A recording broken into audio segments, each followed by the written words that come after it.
News brought to you by Basement Waterproofing Solutions. Our political insiders, Tony May and Charlie Giroux, join us in the studio tonight. Guys, as always, thanks for being here. Terrell Spradley, the city treasurer-elect, or appointee, I should say, for the city of Harrisburg, and a whole bunch of different issues today. He met with the mayor, and the word late this afternoon is that they've sorted things out, that they say he does have a residence in Harrisburg. He's going to pay his back taxes on the business he has in Harrisburg. Charlie, I'll start with you. This is the third treasurer in the last few months. In football, you see this stuff, you know, false start. I mean, they've got to get this right. It's the gang that couldn't shoot straight in some respects.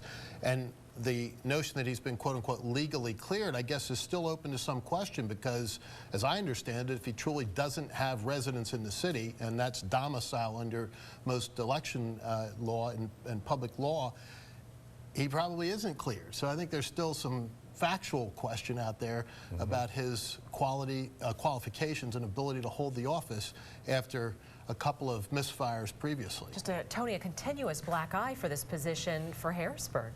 Well, this is what happens when you have jobs which require specific skills to be an accountant. In this case, there probably aren't that many accountants in the city of Harrisburg. It's a small pool. We probably should have interviewed them all.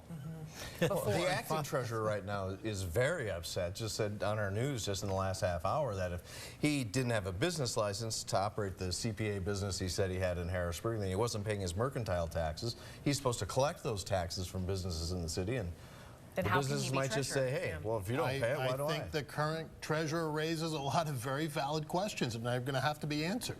All right, in our newsroom, still waiting on a news release from the mayor's office pertaining to this. So as soon as we have it, we'll bring it to you. But a lot of questions still remain tonight. And a lot of questions surrounding Kathleen Kane, our Attorney General, a car accident a while back.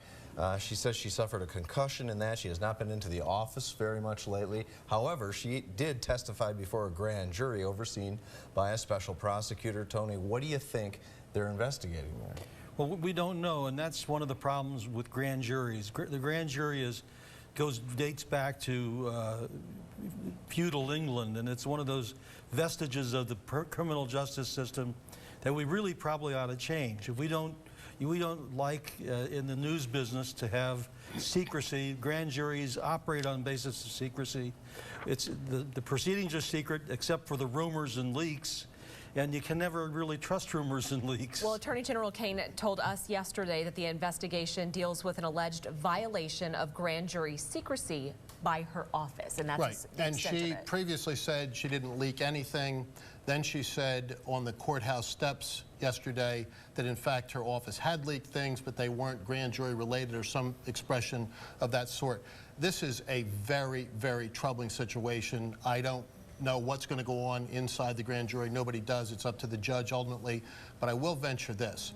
If in point of fact she is found to be in contempt and potentially in criminal contempt by this judge, then you will see real calls for her resignation, and then the Daryl Metcalf thought about impeaching her becomes substantive and real rather than, I think, what most people have done so far, dismissing. It's a very odd sight to see the Attorney General of Pennsylvania walking up the courthouse steps with John Gotti's lawyer on one arm and Bill Clinton's on the other. High-powered guys, though. And we just heard from our producer that we do have an update to the Harrisburg Treasurer story. We just said we were waiting for a press release, and we have received that. We're going to have a live update at 6 o'clock on that. So we'll see where it goes. Thanks. And you can see our political insiders every Tuesday right here on CBS 21 News at 5:30.